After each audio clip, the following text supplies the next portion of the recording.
dis que je Voilà, suis sourd. la suite de la numéro 1, vidéo 2. Vas-y, Roland, à toi. Ouais, alors chez nous, ça fait presque aucune pause.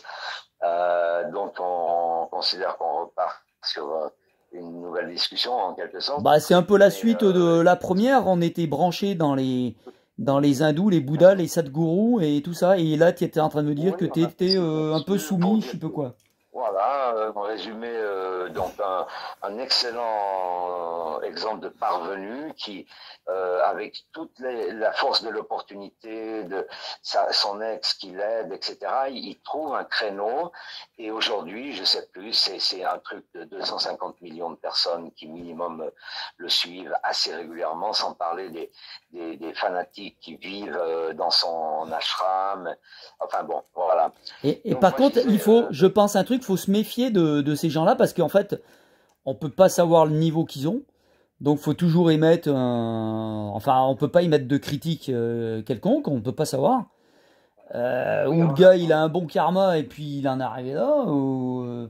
tu vois ce que je veux dire, hein. ben, certainement, Et certainement par oui. contre, son action peut Non, peut-être... Non, mais peut-être qu'il peut amener des gens dans la bonne voie qui vont pas le oui, suivre parce qu'il est trop loin, il est intouchable, il est trop injoignable, enfin toi. Et il y a peut-être chacune sa il- facture. tu vois ce que je Donc veux il dire? y a des gens qui ont besoin de cette forme, c'est-à-dire le père protecteur, c'est la nostalgie du père, hein, la nostalgie d'un Dieu, la nostalgie d'un Dieu incarné, d'un Christ. Il y a des gens qui attendent le Christ ici.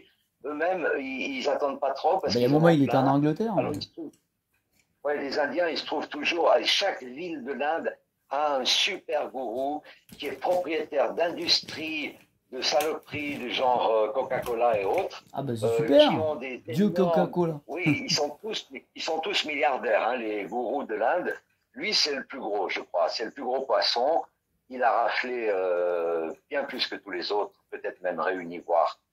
Donc, il a une énorme statue dans son machin, là, dans son ashram, un truc balèze, tu vois, c'est de l'ordre de l'idée du sphinx. Tu vois, le sphinx, carrément, en Égypte, il a refait le sphinx. Tu vois, il est très complexé par rapport au fait que l'Inde a été non reconnue. C'est vrai, je peux que confirmer, quand tu vois la valeur de ce pays, et puis il y a aussi la contradiction qu'il a un certain nombre de situations Ça me fait penser à une très histoire. basses. Ça me fait penser à Padmapa Sangye, qui était aux Ouais. Indes. Et c'était un Indien, un yogi très haut niveau. Et puis il se dit, je stagne, j'arrive pas à atteindre l'éveil, machin. Et il se dit, je vais aller aux Indes, au Tibet. Là-bas, je Ouais. trouverai des maîtres supérieurs qui me mèneront vraiment sur la voie, machin, tout. Et le gars, comme il est Ils vont me parti, il s'est motiver. transformé en pigeon ou je sais plus quoi. Et Ah, il a traversé les frontières comme ça. Enfin, je sais plus un peu le style comme ça de l'époque. sans visa, Et sans visa. voilà. Et à l'époque, ils avaient des pouvoirs phénoménaux. Et, enfin bon, dans l'histoire Ouais, de ça, quoi. Pour que vous y croyez ou pas, je m'en ouais. fous. Et, euh, et donc, en fait, il a reçu des enseignements enfin, je crois, il a repris naissance ou il a pris un corps, je sais plus trop l'histoire. Et, après, tu sais, il y avait des joutes verbales et tout ça, avec d'autres. Non, je crois que quand il est revenu en Inde, et comme il venait du Tibet, les yogis disaient ouais, c'est pas possible, le Bouddha il est né aux Indes, il peut pas y avoir supérieur, ça peut pas venir d'ailleurs. Et il y a eu cette mutation, ce transfert de conscience, ou je sais plus trop quoi, voilà. Et en fait, quand il a mis la pâtée à tout le monde, ils se sont dit, bah ouais, quelque part, bah ouais, tiens, il se peut bien qu'il ait migré, il est passé d'un côté à l'autre, il est revenu, et toi, ce que je veux dire. Est-ce que tu arrives à suivre l'histoire? Je la fais court, hein, j'ai condensé parce que je sais plus l'histoire exactement. Mais en gros, c'est pas parce que c'est né aux Indes, que le Bouddha est né aux Indes et tout ça, que c'est resté là-bas. Toi, après, ça migre, ça bouge dans d'autres Oui, c'est pays et complètement. ça peut revenir. Le bouddhisme, il est au milieu, donc il aurait été submergé en quelque sorte par les 350 autres sortes de religions et croyances. Et donc, comme il y avait aussi le fait que le Bouddha a envoyé tous ses disciples à être des bhikkhus, des moines errants. Donc c'était des moines errants. Ils avaient l'interdiction de rester plus de 3 jours et 3 nuits dans un endroit. Donc c'était le tout début des bhikkhus, les bhikshunis pour les femmes. Et ils ont erré, ils devaient aussi porter la bonne parole, il y avait certainement ça aussi. Hein. Quand on a trouvé un trésor, on a vraiment envie de le partager avec les autres. Ouais, d'ailleurs, ils ont été exportés. Ouais. Ils ont trouvé plus de succès en Chine et au Japon. Ah bah en Chine, ouais, c'est assez marrant. Ouais. Ils sont fonctionnaires, ils sont fonctionnalisés, les moines bouddhistes en Chine. C'est l'État qui les sponsorise. Alors les gars, bon, ils restent dans leur truc là. C'est un peu spécial. Moi, comme ça, ils sont tranquilles. Ils sont tranquilles. Quoi. Tu te rappelleras certainement il y a les 5 facultés. Hein, la faculté de confiance, mal traduite par foi. La foi, c'est aveugle. La confiance, c'est les yeux ouverts. La petite différence, hein, la petite nuance. Et donc, les 5 facultés de l'homme qui seraient donc cette confiance d'abord, énergie,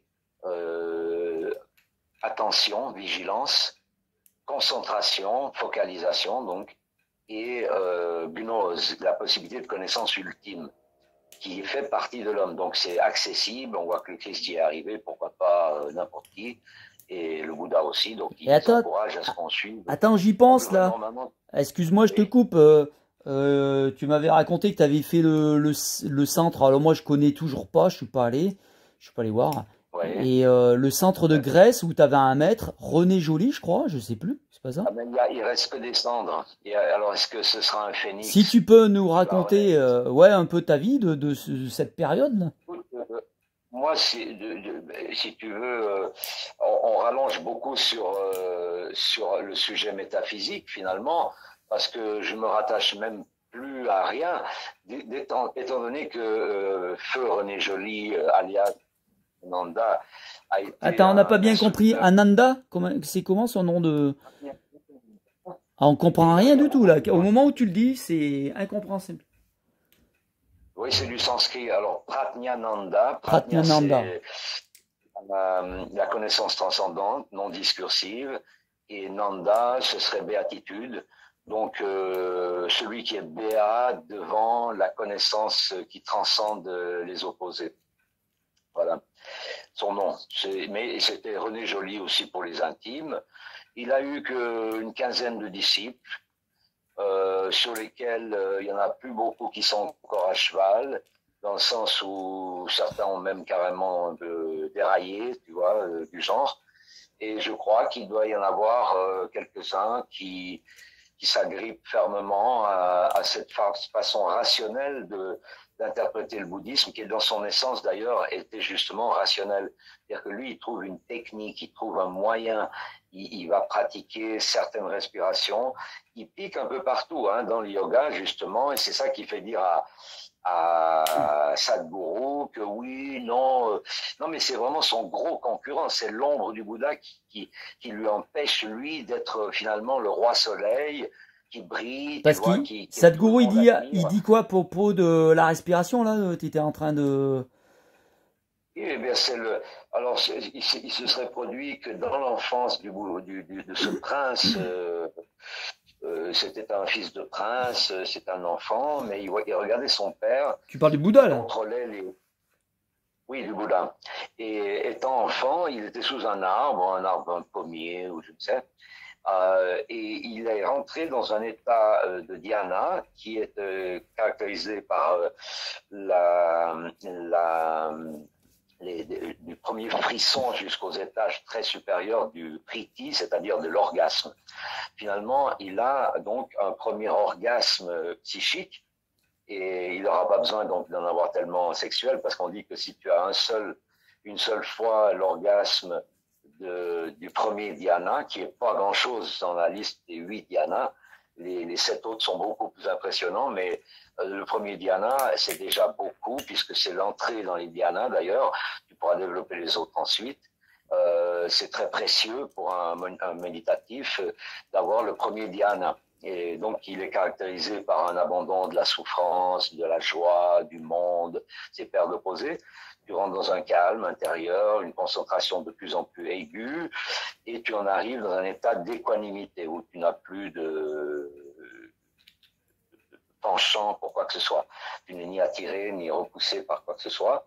Cet état d'âme égale, équanimité, te permet de ressentir une joie physique. Ça ressemble donc à l'orgasme qu'on a avec son partenaire, sa partenaire dans ce qui nous concerne. Disons que ça pourrait se produire au cours d'un acte avec un partenaire, ça pourrait se produire parce que comme tu fais beaucoup d'hyperventilation des fois, ou je sais pas, toi, tout s'accélère, et il peut se passer des fois quelque chose pendant très peu de temps, quoi, toi. Non, mais moi, je suis obligé de paraître super présomptueux. Je crois avoir connu une seule fois, alors que j'étais quand même assez oui, sans le vouloir, sans le vouloir, ça peut se produire sans le vouloir. Exactement. Et ça va dépendre de l'intensité. Atteindre une espèce de petit nirvana, toi, une espèce de fraction de je sais pas quoi, là, toi. C'est le nirvana, toi. Tu as été gratifié peut-être toi-même d'avoir en tout cas approché cet état où tu ne sais plus si tu es toi ou tu es ta femme. Enfin, là, je dis ta femme dans le sens que il peut se passer des tas de phénomènes auxquels il ne faut pas trop s'y attacher. Oui.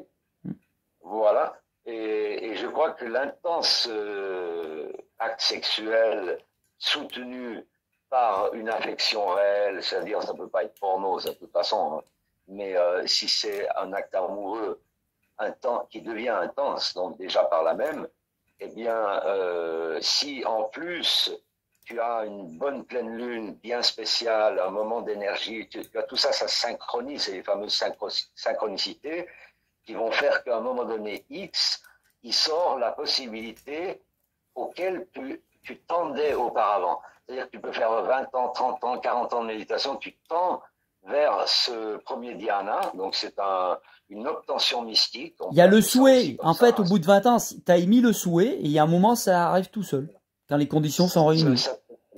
Exactement. Tu as très bien retraduit mes paroles confuses. Oui, parce que c'est assez ardu, hein, c'est plutôt subtil ce mécanisme dont on parle. Et effectivement, bon, alors maintenant à chacun sa pâture, chaque animal trouve sa plante à grignoter ou alors sa proie, hein, bien sûr. Là, on pourrait peut-être parler de prédateur parce qu'à un certain niveau, c'est un monstre. Tu vois, il peut certainement faire vraiment de la manipulation de masse. S'il envoie tout d'un coup les quelques 300 000 à 400 000 qui vivent là à côté, qui vont lui lécher les pieds tous les jours, fanatisés, machinés, s'il a envie de les envoyer à cartonner, il pourrait cartonner sec, tu vois, parce qu'il serait animé d'une motivation énorme. On sait que dans la guerre, le meilleur truc, c'est de dire que Dieu a voulu que tu ailles te flinguer les copains. Et tu y vas, alors là, tu vois, c'est comme les musulmans, hein, quand ils ont le nom de Allah qui leur permet de mitrailler la tête des enfants et des femmes. Ouais, mais ça, on tombe dans le côté fanatique de certains, hein. Ils sont pas tous comme ça, heureusement. Voilà. Donc, sinon, là, on va se faire attaquer de tous les bouts, là. Et oui, donc, tant mieux, tant pis. Oui, donc tu vois, effectivement, bienheureux sommes-nous. Là, j'emprunte un peu le genre de l'estance du Dharma, le genre de composition. Hein. Alors, bienheureux sommes-nous qui ne sommes pas les voleurs des actes de vol qu'on aurait voulu faire. Tu vois. Ça, c'est Khalil Gibran qui reprend aussi. Khalil Gibran. Ah ouais, je sais pas si j'ai lu un bouquin, mais je me souviens à l'époque, j'ai dû lire Khalil Gibran. Moi, je vous entends parler. Hein. C'est un poète, un peu, non? Oui, il est considéré comme prophète. Ouais, mais c'est sous forme de poème, je crois, ces livres. Oui, c'est en prose, en poésie, ouais, je ne sais, je ne suis pas littéraire. Khalil Gibran. Mais en tout cas, c'est de l'évidence. Alors, il y avait Lanza del Vasto, fameux en France, en Italie, un espèce de gars qui a monté des communautés, qui a écrit pas mal de bons livres aussi. Il y en a un qui s'appelle Le Retour à l'évidence. Alors tu verras, c'est carrément métaphysique aussi, hein. C'est un détachement, c'est par l'évidence, par la raison. Donc on n'a pas besoin ni de gourou, On n'a pas besoin de monastère, on n'a pas besoin de toute cette structure qui s'est créée par l'homme d'abord. Quand tu vois le bordel, hein, attention, là déjà, moi je mets un sens de respect à tout ça, je m'y dois, mais en étant conscient que c'est peut-être 3% des monastères qui peuvent... Le gourou, l'histoire du gourou, c'est très compliqué, parce que le gourou, c'est la dévotion, c'est le maître qui va t'apprendre quelque chose. Après, si tu dis, oui, moi j'ai réussi de par moi-même, quelque part t'es self-made man, et en fait le gourou permet d'avoir de l'humilité, je pense. C'est ça dépend, tu as plusieurs voies, plusieurs pratiques, mais tous ceux qui ont suivi le Bouddha, le Bouddha c'était le gourou. Le Bouddha c'était le gourou, c'était l'exemple à suivre. Et voilà, tu vois ce que je veux dire? Dès l'instant où bon, il y en a tous ces gars-là, tu vois, tous ces maîtres du monde, même le Christ ou autre, on peut les comparer à des faiseurs de cartes géographiques. Bah, le Christ, certains le voient comme un yogi. En fait, il aurait disparu un certain temps en Inde et il aurait appris des pratiques de yogi et tout ça. Je sais pas si tu as entendu parler de ça. Voyage dont on ne parle pas, c'est les maillons manquants de la chaîne, parce qu'on connaît assez bien son enfance, il était avec Marie, blablabla. Et puis je crois qu'à l'âge de 13-14 ans, il serait absent jusqu'à 21, c'est le fameux retour du Christ à Jérusalem. Ouais, donc il était allé aux Indes, c'est ça, il était allé aux Indes et il a appris le yoga, il a dû faire des trucs là. Bien sûr. S'il y en a qui peuvent nous compléter, nous éclairer notre lanterne. Tu sais, l'hésicasme, on n'a qu'un seul bouquin qui parle de l'hésicasme. C'est un bouquin écrit par un russe pèlerin qui est fantastique. Hein. Ça s'appelle Récit d'un pèlerin russe et ça concerne l'hésicasme, la technique des pères du désert. C'était une espèce de groupe, de secte, que sais-je, on ne sait pas les nommer. Enfin, surtout des solitaires, des ermites de désert qui quand même échangeaient entre eux pour former un accord avec la doctrine présente qui était devenue le christianisme, si tu veux, non pas le christianisme, mais déjà le monothéisme, c'est ça que je voulais dire.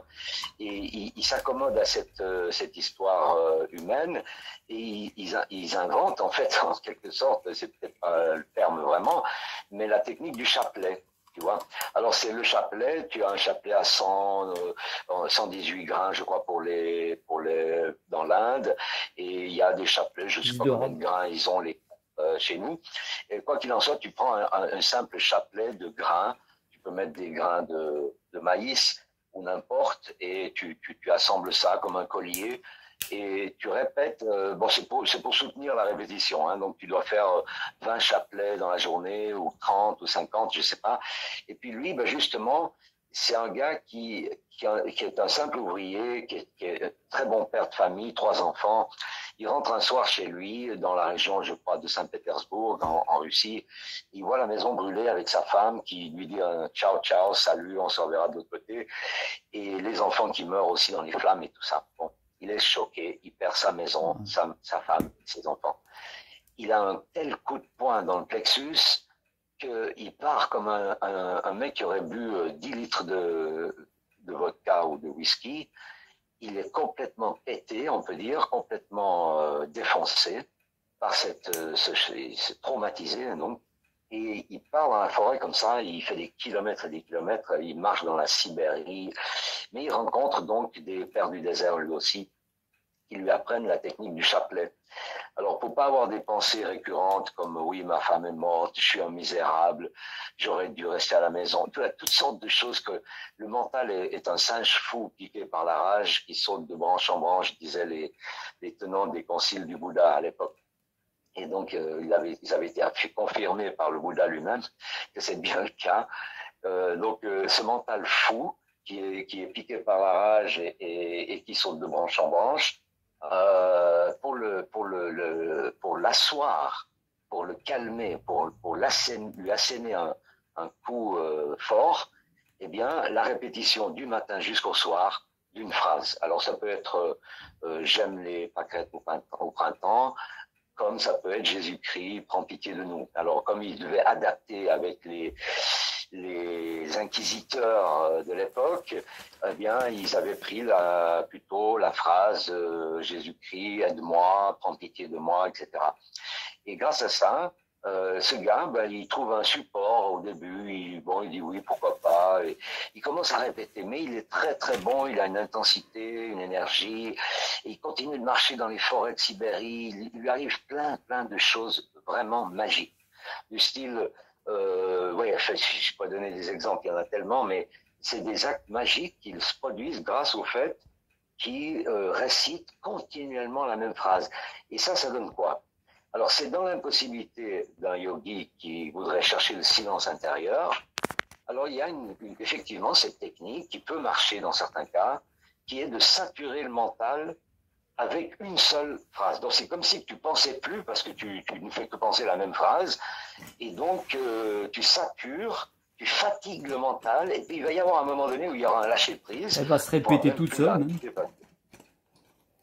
Tu vois la technique? La phrase, tu vas l'entendre, tu n'as plus besoin de la dire, après elle va résonner toute seule. Avant. Voilà, et même tu la récites dans tes rêves, tu vois. Ça peut aller jusque-là. En dormant. C'est pour ça qu'il y a des grands comme ça, tu dors pas. qui ont dit, je prie même quand je dors, tu vois. Il y en a qui ont dit ça, Saint-Jean. Quand je dors, je ne dors pas, je médite. Je veille, oui. Et veille au Montaigne grain. qui disait, alors tu connais la phrase de Montaigne, veillant, nous dormons, et dormant, nous veillons. Ouais. C'est complètement fou. Ah ouais, il savait des trucs, Montaigne. Oui, il remet en doute le sens de la réalité palpable par les sens, par le corps. C'est-à-dire qu'en fait, on ne sait pas si quand on dort et qu'on fait des rêves hallucinants parfois ou extrêmement lointains, est-ce que c'est pas ça finalement qui sont les actes créateurs qui vont conditionner ton réel, si tu veux, après. C'est parce que tu as rêvé ceci ou cela que tu fais ceci ou cela après. Tu vas dans la journée, par exemple. Si tu as rêvé d'une femme toute la nuit, tu risques bien d'être en chasse le lendemain toute la journée. Peut-être c'est un manche. Donc, ce serait plutôt le rêve. Alors, non, il ne dit pas que c'est plutôt l'un ou l'autre. Il dit que quand on rêve, on pourrait très bien être en fait éveillé. Alors que quand on se croit éveillé, on est plutôt en train de dormir. Voilà, parce que les gens sont bombardés. Imagine les mecs dans le métro, je ne sais, qui sont bien réveillés apparemment, mais qui en fait ils sont tous en train de dormir. Exactement. Putain, ils suppriment tous les véhicules dans Paris. Je te dis pas le métro comme il est guindé, mais c'est de pire en pire, quoi. Imaginons. Et ça risque d'arriver à les bousculades. Mais bien pire, il va y avoir les déportations. Il va y avoir les réfugiés climatiques, c'est-à-dire des pays qui crament ou qui n'ont plus d'eau, etc. Et là, ben, c'est la même chose que la guerre. Hein. Ils veulent faire quoi? Ils sont bien obligés de partir. Et nous, on est dans le devoir, évidemment, de bonne culture, de bonne loi, de bonnes règles morales, éthiques, etc. On est dans il n'y a même pas à y penser dessus, tu vois, c'est accueil, bien sûr, des gens qui viennent d'un pays qui a des volcans qui crachent des centaines de kilomètres de lave. Qu'est-ce que tu veux que les gens, même s'ils sont bien là-bas, ils adorent leur pays et tout, ils risquent de venir un peu frapper à la porte d'autres pays, tu vois. Donc, et puis en plus, il y a l'appel du miel. Alors les mouches viennent souvent là où il y a du miel. Et comme l'Europe se prétend un gâteau de miel sans les noix, parce que je ne sais pas que c'est non plus. Moi, j'adore le gâteau de miel aux noix, avec les noix de Grenoble et du miel. Oh, ça, c'était un de mes meilleurs Ah ouais, gâteaux. miel aux noix. Ouais, les noix avec du miel, ouais, c'est vachement bon. Miel, wow, avec de la farine complète, tu fais une bonne pâte un peu croquante. Wow. T'en es la nostalgie, je te dis. Tu vois que on a beau faire et même pratiquer et tout, alors les désirs reviennent. Il n'y a pas de mal à se faire du bien. Même après maintenant 12 ou plus années de chasteté, j'ai des fois des méchants retours. Observer une femme peut me faire changer de planète. Mais je me reprends et je me trouve bien quoi, dans la chasteté d'ailleurs. Alors c'est un des autres petits efforts qui, voulant ou ne voulant pas, à partir de 60 ans, on est, à mon avis, obligé d'y penser. de focaliser. Alors on sait que l'amoindrissement d'une activité sexuelle doit être absolument remplacé par une intense pratique de sublimation de l'énergie. Sinon, celui qui a pratiqué toute sa vie une certaine sexualité, qui est en train de le vider, parce que au bout d'un moment, on sait que les femmes perdent avec le sang la vitalité, et l'homme le perd avec le sperme. On en a, tous les deux, on est au même niveau. C'est bien l'égalité des sexes que de dire que tous les deux perdent un liquide séminal ou je ne sais comment on l'appelle, qui fait que c'est l'essence de vie. La petite graine qu'on lâche, c'est pas n'importe quoi, c'est pas anodin, ça vient de la moelle épinière, c'est complètement hallucinant quand tu penses au kilogramme de sperme qu'on peut perdre dans une vie. Donc de moelle épinière, ça va être difficile de méditer. Celui qui pratique trop, il doit à un moment donné, à partir de 60 ans, je suis très tolérant et généreux. Là, il faut commencer, je pense, à sérieusement. J'aime beaucoup la phrase des chamans qui disent qu'à un moment donné, si tu réalises une libération de l'emprise de la séduction que peut être une femme pour un homme et vice-versa, dans le plein esprit de la nature entière, sans déviation, sans maladie psychosexuelle, des gens normaux, je vais dire, je vais mettre la norme à ce niveau-là, puis la nature, l'exemple chez les animaux.